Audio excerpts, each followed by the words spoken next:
Hello, everyone. I want to share what's real right now. I received a book in the mail today, a notebook that I had written that I had left at a lawyer's office when my family and I went through a hard time after my mom passed. That's a long story, but anyway, in it talks about my mom's last days. She moved here on the 6th of January in 2022 and passed here on the 14th of February, about 5.5 weeks later. And when she moved in, when we got her in the house, she was so weak. She had to be in a wheelchair, so my husband and I lifted her up the steps. And when we rolled her into our kitchen, it was 10 o'clock at night. By the time I got her home from Wisconsin, we took her off the dairy farm, the place she had lived since she married my dad 50-some years before that.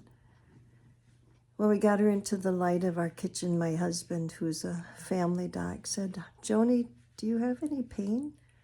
And she said, "Not really." And he looked at me over her, and the look that he had on his face was, "This isn't good." And when we went to bed that night, he said, "Gigi, your mom's got pancreatic cancer." He could tell because her skin was so yellow.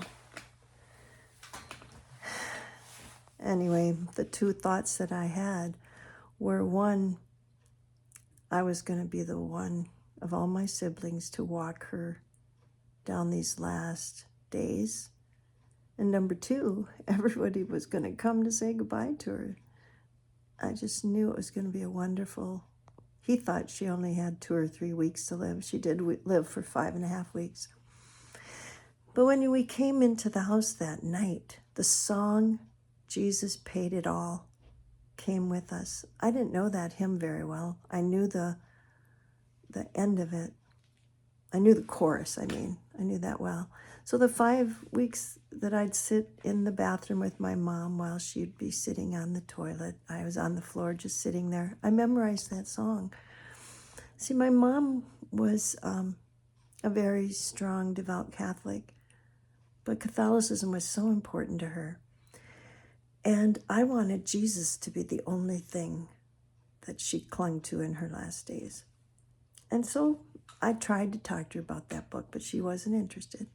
And every night I'd tuck her in bed and she'd want her rosary in her hand that she clutched to her chest. She wanted her, the crucifix next to the bed. She wanted to touch the crucifix before she went to sleep. She wanted to put holy water on her forehead every night. And I did all those things for her just because I knew it was comforting to her. But there's no power. There's no real comfort in all that.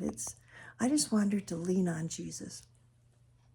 Anyway, I want to sing that song for you tonight. I sang it at her funeral. They wouldn't let me sing it in the funeral. They wanted me to sing it before her casket was brought in. And here it is.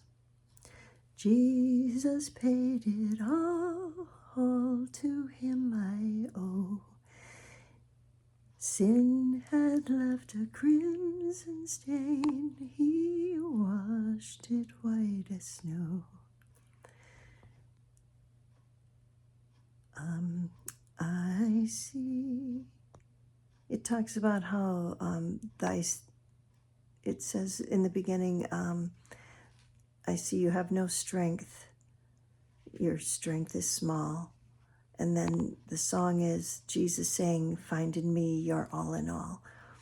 Then the next verse is, "For I know, for now, I see that your power is all I need."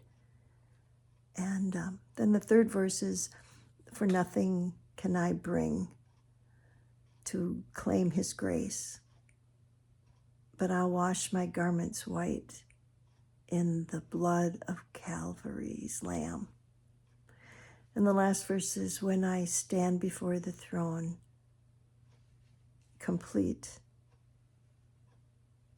I will know that Jesus paid it all, and beyond time will I repeat, Jesus paid it all to him I owe. Sin had left a crimson stain, he washed it white as snow. So that's what's real tonight in New Ulm, Minnesota. Good night.